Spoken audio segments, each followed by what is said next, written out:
Welcome to the Landy Peak podcast. I'm your host and friend, Landy Peak, and I am thrilled to have you join me. In each episode, we will explore what makes life truly fulfilling: happiness, deep connections, and self-discovery. Together, we'll uncover that happiness is not a destination, but a way of living. Now, let's dive into today's episode.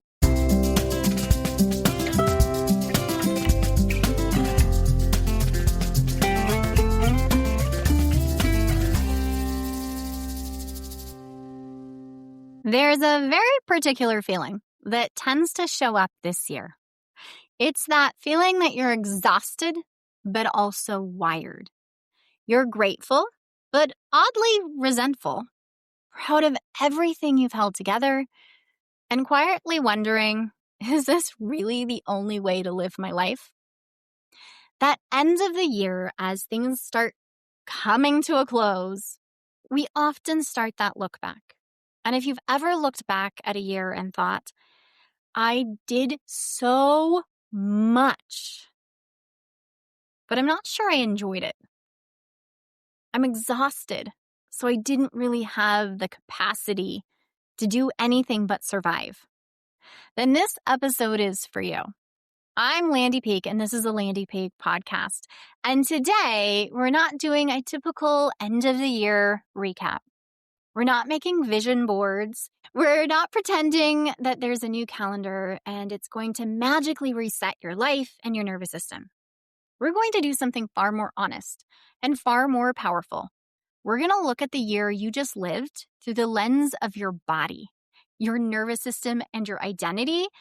Because if you're like me, you probably identify as the strong one. And we're going to gently and quietly ask, what if next year isn't about pushing harder? What if it's about not abandoning yourself in the life you've already built? So, what I'm going to invite you to do before we talk about the year, I want to start talking about your body.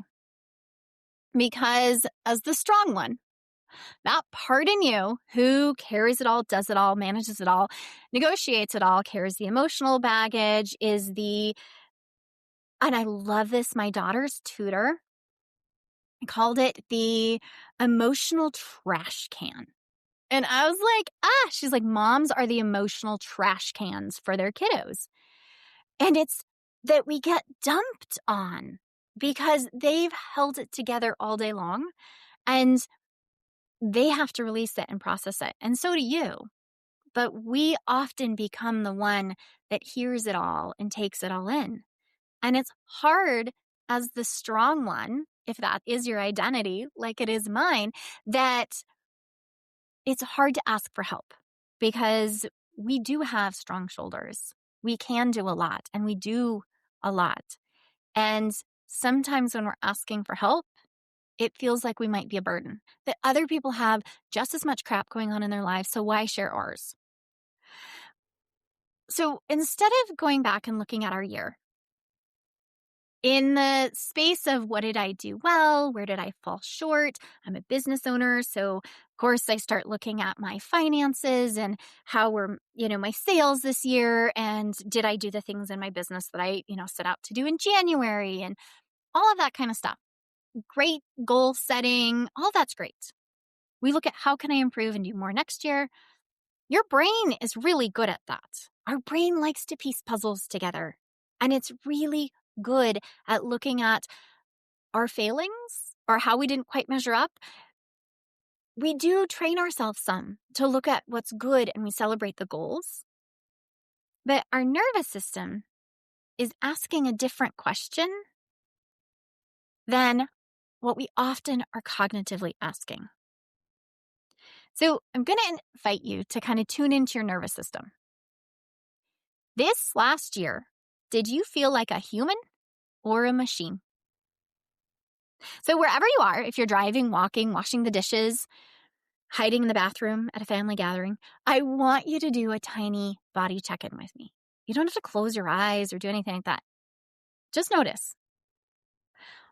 Where is there tension inside your body? Perhaps in your jaw, or your shoulders, or your belly.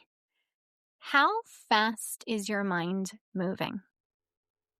And without changing anything, I'm going to invite you to just notice, even state internally, this is where I am today. This is where I'm starting from. There's no fixing or optimizing. It's just data. This is where I am.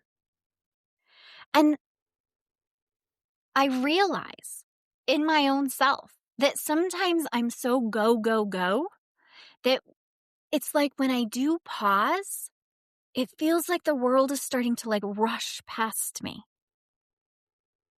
One of the things in my Magnetic Her program where we do a nervous system recalibration, which is an experiential hour together where you don't have to do anything but experience the nervous system shifts that I walk you through. And one of the things that I bring into that is a change in the cadence of my voice. I consciously slow down my speech. I consciously have pauses. And I'm going to invite you, just like I invite my clients, to notice what happens inside your body as I slow my pace. Because for a lot of people, the slower pace feels very uncomfortable, very activating. This slower pace makes you want to hit the speed up button so that I talk faster. The slower pace makes you want to get up and move. For some people, and I'm not going to talk in this slow pace the whole time, I promise. The slower pace feels good, feels supportive. So noticing as I talked in a slower pace on a conscious level, what happened with your nervous system? Did it feel activating and anxiety producing, or did it feel good? That just gives you data about where you are. If the slower pace voice made you on edge, your nervous system is functioning at a heightened level. And so it's noticing when I talked about being human and machine, did you just go, go, go, do from the moment you wake up to the moment you go to sleep, but you never lived and felt and experienced? I get in that state where it's just like, I've got so much to do and I can't. And in that state, when I'm so hyper, I've got to get things done. I'm a machine, not human. It takes too long for anybody else to do anything. And so I just do it all. And it's awareness of where we are. So coming back to where are you today? Because this is how we're going to look at your year, not in terms of achievements or failures or income or vacations, but in terms of what it cost your body to live the last year. And the last year was a lot for everybody. Often when we're looking at the end of the year reflections, we might make lists, our wins, our losses, our goals, the missed goals. I used to have my goal list that I carry over for the next year. It's very brain-based, very performance-driven. I want you, or invite you, to think about this past year in 3 snapshots. Not a list, just 3 moments that your body remembers. And you might not pick the biggest moments. You might not even pick the ones your brain thinks are important. I invite you to notice the ones your body still feels. Okay, I'm going to walk you through it. First, I'm going to invite you to find and just think about whatever comes up first in your brain, that's it. That's the one. I'm going to invite you to find that one moment this year where you felt you were so overwhelmed and carrying too much. The day that everything hit at once. Where you cried in the shower. The moment that you smiled and said, it's fine, I've got it. Every cell in your body was whispering, I don't got it. I invite one of those scenes to come to mind. I've got the one in my mind. The very visceral level of, I don't got this. I have one from 3 years ago that still popped into my brain as I spoke. It's like, whoo! Let one of those scenes come to mind. Now, instead of replaying the story, because that's where we often go, I want you to put a little pause. And I invite you to notice, where do you feel that moment in your body right now? Is it in your chest, in your throat, behind your eyes, the back of your neck, the mid-back? Just get curious. When you brought up that image, that moment in your head, where did you feel it in your body? If you feel safe to do so, tune in to that space. We don't have to analyze it. We can just acknowledge your body saying, this was a lot, I remember. And if you want to, you can get more concrete information about it.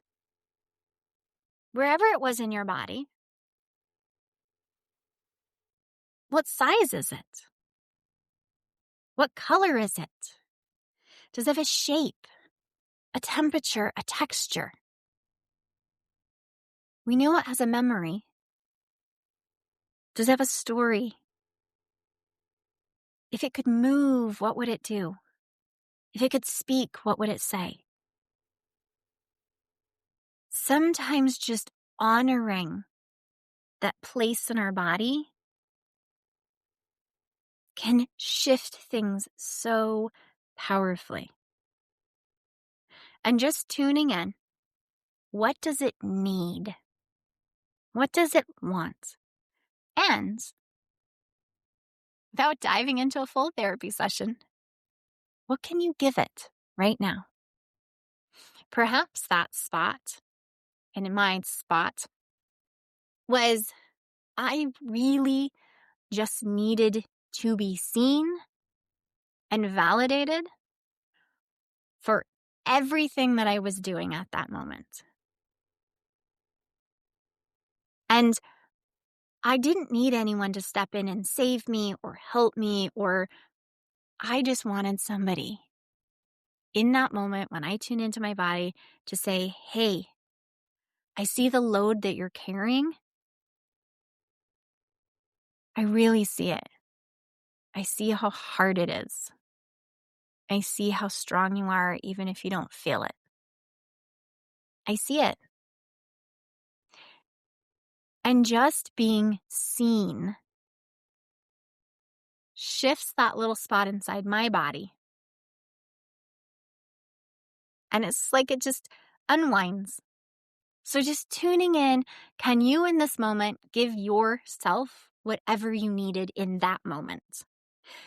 Whether it's a hug or a walk or a glass of water, whether it's somebody saying something to you or you saying something to that person, can you imagine it? Really honoring that. And it doesn't have to be going in and rewriting a whole story, but just in that moment, can you give yourself what you needed? Now, I invite you to think about another moment. And this one is often a quieter moment. This is the moment where you felt like yourself, not the big Instagram-worthy version of you, the true, authentic version of you. Maybe it was dancing and laughing in the kitchen.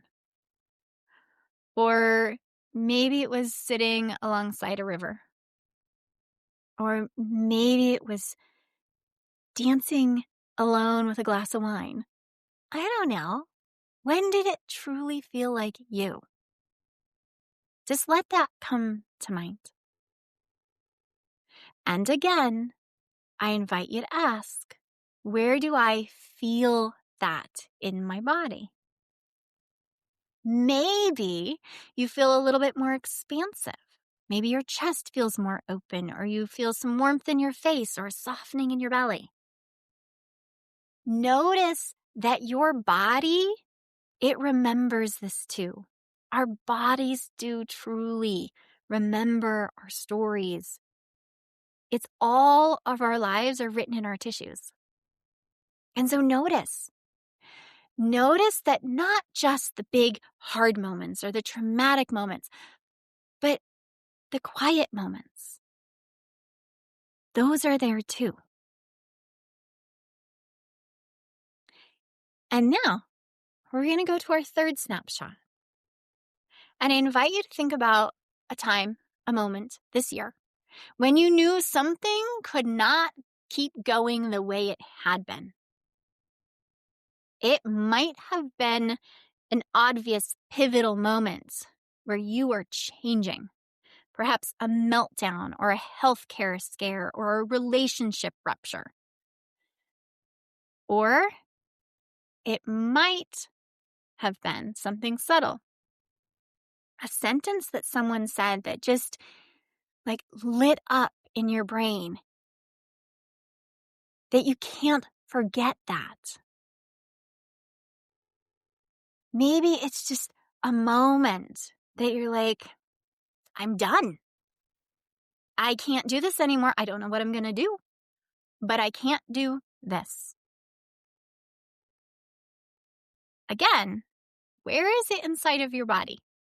Sometimes turning points, those big pivotal moments that change our lives, don't feel big and powerful and amazing. They feel like collapse or anger or a hollow numbness.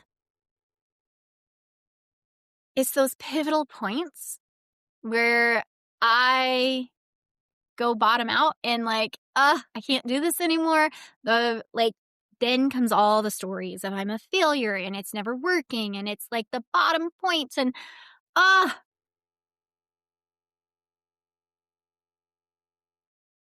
But that's the pivotal point, right?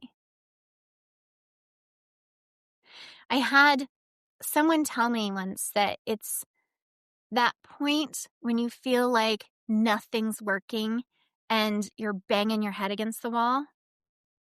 That's the pivotal point, because in that next chapter, that's when things change. But too often we get to that point where we bang our head against the wall and nothing's working. And instead of keeping going, we give up and try something different. And it's the keeping going, the walking through the discomfort, the, oh my gosh, the world is completely crumbling, right? That's disassembling everything so that something new can come. But what I invite you to really notice is where in your body does that truth live? Because I'm guessing if you think about that pivotal moment, and it could be of collapse, it lives somewhere. Right now, there's a spot in my back that's like waving a flag, just as I talked about it. Tune in. What does it need? What does it want? Whatever it is, your body is telling the truth. Our bodies don't lie. Your body is telling the truth about your year. We're not judging any of it. I'm just inviting you to just start getting honest with it. So now that we've seen the snapshots of your year within your body, I invite you to get curious about the thought that you did not get through this year on mindset alone. You got through this year on nervous system strategies you didn't even know you were using. Because in that moment of collapse, if you're anything like me, all of the mindset stuff, all the stories that I'm telling myself and the positive affirmations and anything that comes in like that, when I'm in that overwhelm and collapse, all that's out the window. My nervous system kicks in and it starts running the show. And we might call it pushing through, or we might say we're staying positive or being grateful. not making a big deal out of it, being easygoing or holding it together, right? Our mindset might say, I'm pushing through, or I'm just going to stay positive, or I'm going to focus on my gratitude, or I'm not going to make a big deal out of it. I'm just going to let it go. Or I'm just going to be easygoing and just not throw a fit, or I'm just going to hold it together. The mind can talk us in and out of whatever story. But our body at a cellular level, it's telling the story. And your body calls that moment survival. And there's nothing wrong with survival. I want to be very clear because I think somehow our nervous system, fight, flight, or freeze, and survival has become something that we don't want. We don't want to be stuck in it, but we want a very clear system that helps us survive. Survival responses are brilliant. They are the part of you that said, we will do what we have to get through this. But what happens for strong, over-capable women is that survival becomes our identity. Not just, I handled a hard season, but I am the one who always handles the hard seasons. I'm the one who does it all. I'm always the one who has to get it done. I'm the one who has to stay calm in a storm. I'm the one everybody leans on and gets the emotional garbage. And that identity, that's great. It's gotten us a long way. But here's the thing. That identity is costing us more than we realize. Do you feel exhausted all the time? When you could sleep in and still feel exhausted? Do you wake up bracing for the day? Do you pride yourself so much in what you can do that when something doesn't go your way, you don't make the money that you want or have the vacations that you want or hit the goals that you set, that somehow you're a failure? Are you really good at overriding your own signals? I'm exhausted, so I'm going to take some supplements and drink coffee and whatever. Resentment. Perhaps you're bored or you're angry or you're hungry or you're thirsty or you have to pee. But you just kind of turn those signals down. It's because you've gotten so used to asking, can I handle it? Instead of, is this good for me? Do I actually want this? We're really good at navigating and negotiating things. But nobody's doubting that you can handle it. But what would happen if I invited you to just let go of stuff in your life for just a little while? If you took time to rest and relax at home, not like going on a vacation where it's easier to do, can you feel the anxiety that comes up? What's the first thought that comes? Well, if I don't do it, nobody's going to do it. Oh my gosh, I can't just let things go. Do you know what the house would look like? I know. I've thought them. So as we tune in, I'm not interested in what boxes you checked, how successful or unsuccessful you felt you are. I want to touch in, and I'm more interested in how much of yourself you had to leave behind to get those boxes checked. I can do a lot of stuff for my business, out in public, but there's times where I'm pushing past my comfort zone, and not in a, we're stretching a little bit, but in a, oh my gosh, I really shouldn't have taken on that thing. And I realized that it wasn't benefiting me, because when I said yes to taking on something that I thought I should do because it made me look better or more successful or whatever, I ended up resenting it and being grumpy. So, one of the things that I've talked in another episode about is gaslighting our own selves, because we gaslight ourselves all the time. We tell ourselves it's not that bad. I should be grateful. Other people have it worse. This was a really hard one for me this year. My husband was in a car accident. And so anytime I had something that came up, I didn't feel like I could say, I have a headache, because he had a worse one and he was in a car accident. And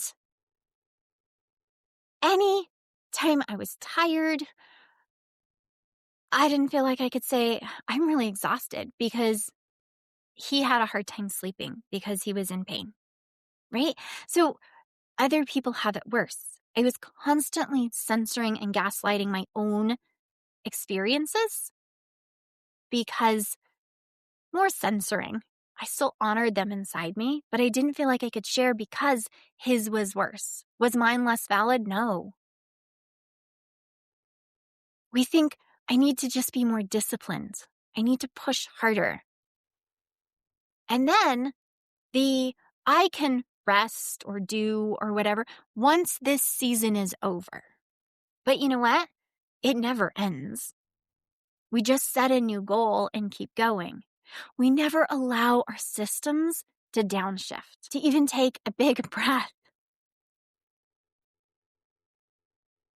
I want you to hear this. This isn't about broken systems or being behind or you're not failing at healing. This is one that's come up for clients a lot this year, is that they've done so much healing work, so much cognitive work around therapy. They've read the books, they've listened to the podcast, and they still have whatever it is that came up in the moment of stress. They're failing at healing. And it's like, no, we're not supporting your foundation. This is where the nervous system work that I love is coming in, because this shifts from I am constantly on the go and not safe to I am safe in this moment. We are living in a culture that rewards our survival patterns and calls them strength. And this episode is really to shine a light, not to shame anything that you've done, but to have a loving conversation about, can you see the cost? Because this was me a couple of years ago.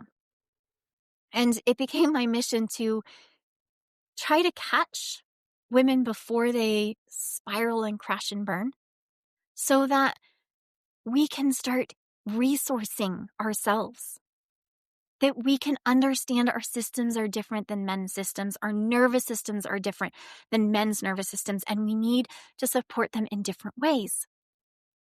While cold plunges work great for men, they don't work the same for women. Right? We hear a lot of, let's bring in some tools, but everything is designed for men. So let's shift the story. Let's start looking at, we aren't allowed to downregulate because we don't live in a space, in a society that is safe for women. So we are always on edge. We are expected to carry and hold everything. I want to say, I see you. At a deep, fundamental, cellular level, I feel that same weight. I can't say same, similar. I identify with holding that. There's so much that we hold and have, and the emotional baggage that comes with it. And I just want, as we step into the next year, end of 2026, when we're sitting and having a conversation, I want it to be a different body felt year for you. Not the overwhelm, not the exhaustion, not the constant buzz because you don't know how to downshift because no one has ever co-regulated with your body to show you how? Because we're trying to shift our nervous system through thoughts instead of co-regulation. I'm going to invite you to just picture that year and picture 2025, the year that just happened. Where did my body say no, but I overrode it with a yes? Think about the invitations you accepted, the projects you took on, the emotional labor you did, the late nights that you said yes to when you were past done. This isn't to beat yourself up. This is just to see clearly. Where did I abandon myself in the name of being reliable, agreeable, easy, strong, the one that handles it all? And in doing all of that, sitting here today, do you feel like you were recognized and honored and celebrated for all of the sacrifices that you made? Or do you feel like you were just ignored again? You carried it, but you're like me in that moment was like, please just see me. See the weight. I'm not asking you to change my load. I'm just asking for recognition that you see that I'm carrying it. Where did you feel yes in your body that you talked yourself out of?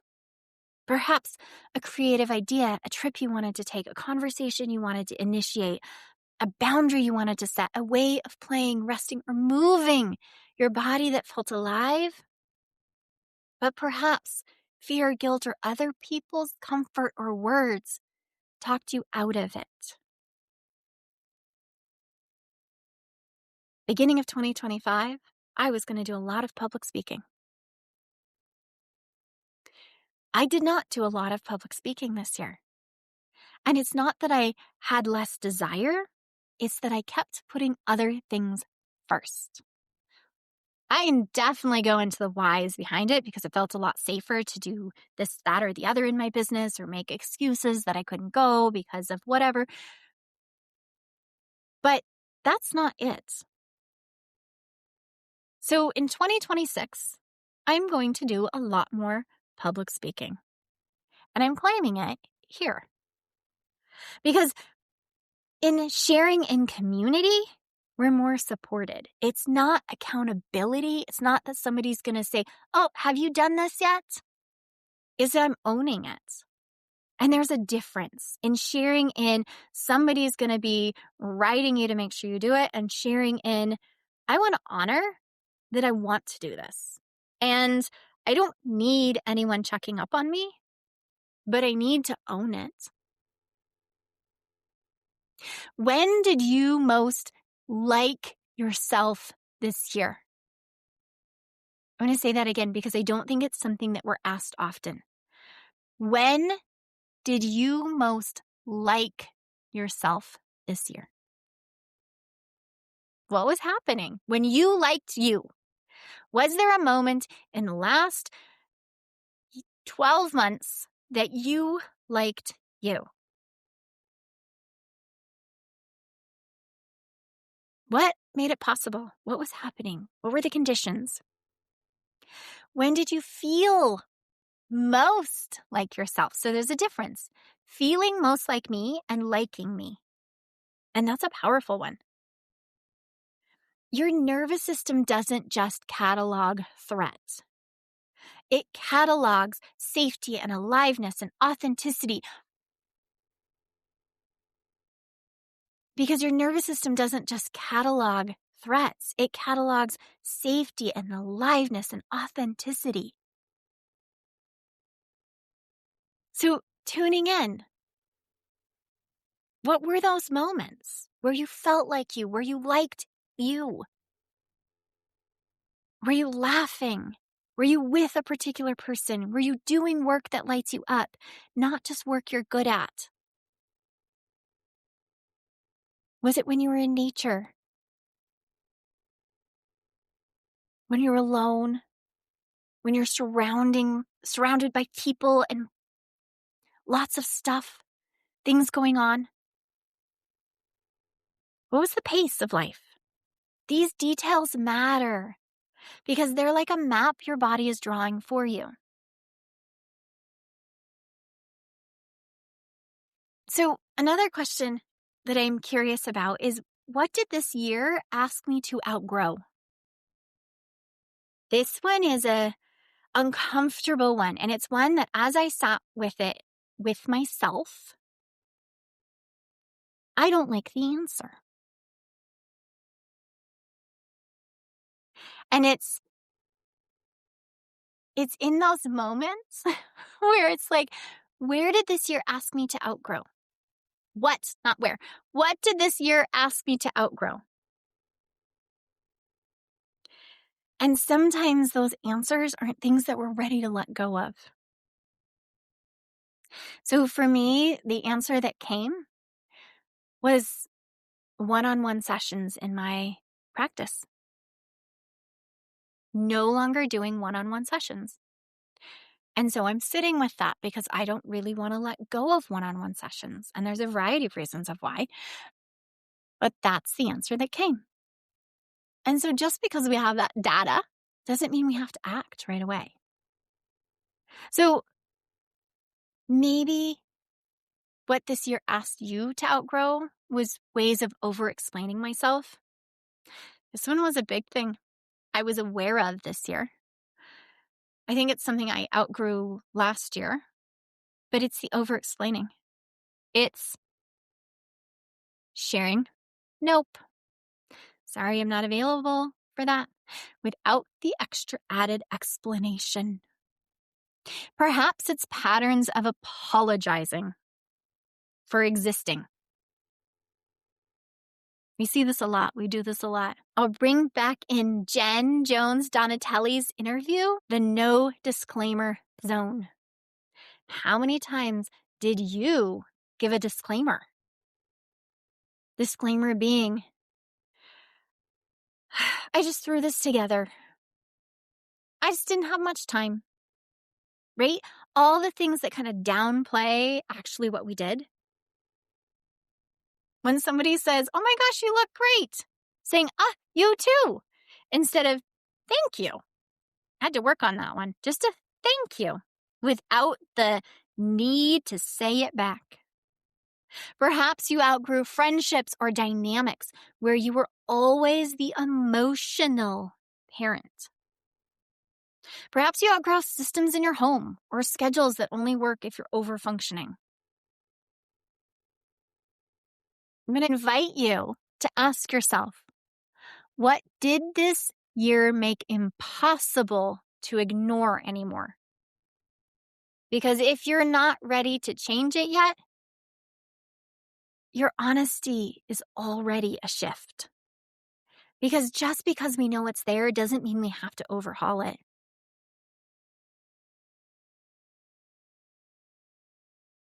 Your nervous system is a living, breathing record of everything that you've survived and everything you long for. So as you look back at this year, I invite you to resist the urge to judge any reactions. Instead, maybe reframe. What was my body trying to protect me from? When you snapped at your kids, when you froze in a difficult conversation, when you said yes, even though you meant no, when you numbed out on your phone or overfunctioned at work, your body's not trying to sabotage you. This is such a big thing that so many coaches try to share and push, is that you come up to something and you self-sabotage. You're not self-sabotaging. Your body was doing the best it knew how to do with the tools it had. I want you to hear this because I don't think many people say it. You are allowed to be proud of yourself for surviving. And you still get to decide that this next year, 2026, you want more than survival. You're allowed to be grateful for what you have and still admit that the way you're holding it all doesn't feel sustainable anymore. We are not replacing self-gaslighting with spiritual gaslighting. We're not saying love and light, everything happens for a reason, be grateful. We're saying, thank you, body. Thank you for getting me here. Thank you for helping me survive. Because sometimes it is survival. It's not that things were great or good or felt good or that you liked the outcome, but you survived and you're here. So thank you for getting me here. Sometimes I even put in the little disclaimer. Thank you for getting me here in the most shitty way that you could possibly do it, but we got here. Because sometimes we don't like how it did it, but we're here, and I'm grateful that I'm here, and I'm grateful that I'm breathing. It's time to update from gaslighting ourselves to honoring ourselves. So let's talk about how you actually close a year when you are the strong one. Because what most women do is one of two things. They white knuckle it through the holidays and collapse in January, or they set 1,000 intentions for the next year from a place of exhaustion and self-disgust. Neither of those are nervous system friendly ways to support yourself. So I want to offer you a third option. Find one sentence that honestly names your experience of this year. Not a polished Instagram version, the real one. It might be, this year stretched me past my capacity more times than I want to admit. This year was a blur of doing and proving. And I want something different. This year broke my heart and also showed me how strong I really am.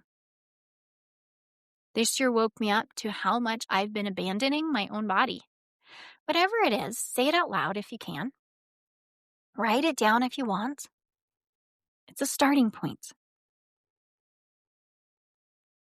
And then ask, what did this year cost me emotionally, physically, and relationally? Maybe it cost you sleep or creativity or patience with your kids or intimacy or your sense of humor. I want you to very consciously remove the words I should have from this. We're not doing a blame audit. We're doing a truth audit. So what if we shifted? Not a whole life overhaul, but just one thing. I'm no longer willing to sacrifice my body's need for rest just so other people won't be disappointed. I'm no longer willing to sacrifice every evening to everyone else's needs. I'm no longer willing to sacrifice my creativity because I'm scared of being seen. I'm no longer willing to sacrifice my nervous system to keep the peace. There's power in naming this before the year ends. You're not waiting for the clock to strike midnight to decide that you will not abandon yourself in the same way. Something that supports your body's capacity, not just your productivity.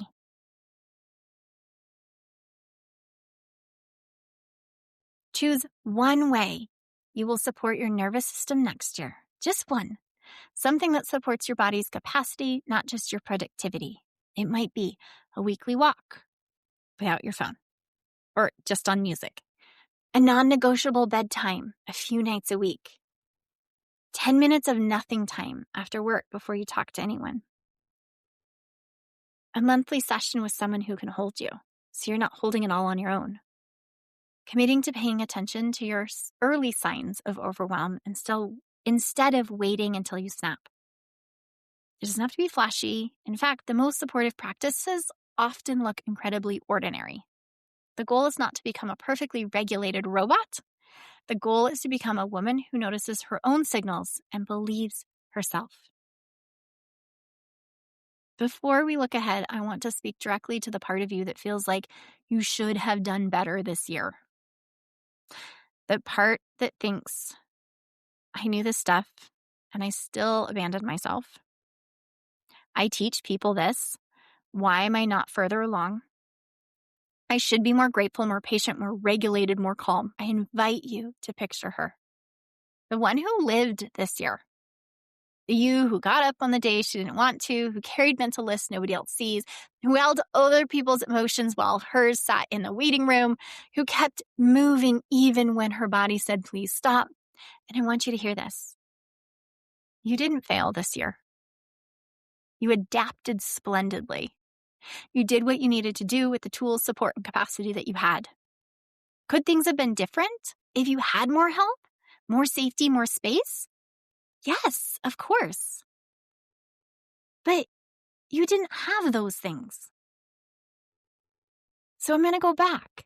You did what you needed to do with the tools, support, and capacity you had. You didn't have all of the extra support that you needed, and you still made it here. There is a tenderness, a reverence I want you to have for that version of yourself. Not because we're idolizing survival, but because we're not going to build your next year on a foundation of self-contempt.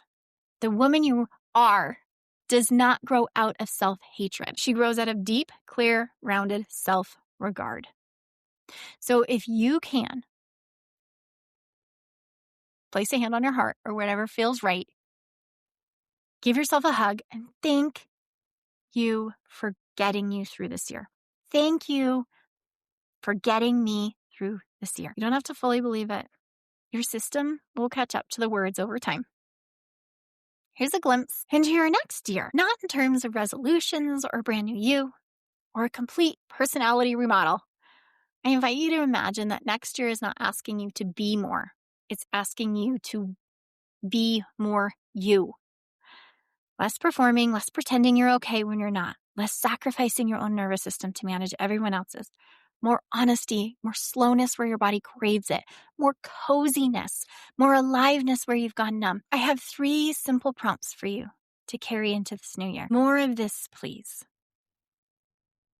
Think of one thing this year that felt good, nourishing, true, even if it happened just once. What do you want more of? The next one, no more of this. One pattern, dynamic, or commitment that felt like sandpaper to your soul. What are you done pretending is okay? And I'm curious about something you don't fully understand yet, but your body lights up. A new way of working, relating, resting, creating. You don't have to commit yet. Curiosity alone is a form of aliveness. You don't need a 5-year plan right now. You need contact with your own truth. If you do nothing else with this episode except answer those 3 prompts, you're already relating to your life differently than most people. If this conversation is landing for you, if you're feeling a mix of relief, grief, and possibility, I want you to know you don't have to do this part alone. This podcast is just one way I walk with you. I also have spaces where we go much deeper into nervous system healing, identity reclamation, and learning how to live as the woman you actually are, not just the one everyone relies on. Because when we hit this midlife time space, so many of us lose touch with who we are. I just want to feel like me again. But you don't know how. I'd love to support you in a deeper way. You're allowed to be the one who is also held. You're allowed to build a life. You are allowed to build a life that your nervous system can actually sustain. Not someday, not when everything calms down. Starting now with honest reflection, tiny body-led choices, and a refusal to abandon yourself the way you're used to.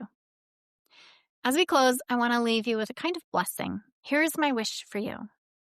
That next year is not defined by how perfectly you hold it all together, but by how willing you are to let yourself be fully, beautifully human. That you stop measuring your worth and how much you endure and start honoring your power and how honestly you can respond to what your body knows. That you find pockets of quiet where you meet yourself again. That you laugh more, the kind of laugh that shakes something loose. That you grieve what needs grieving without apologizing for being too much. And that when you look back a year from now, you don't just see what you did, you recognize who you became.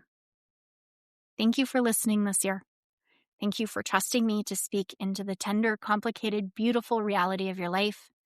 I'm so grateful you're here, and I cannot wait to keep walking with you in whatever this next season brings. Until then, give yourself a little more kindness than feels comfortable.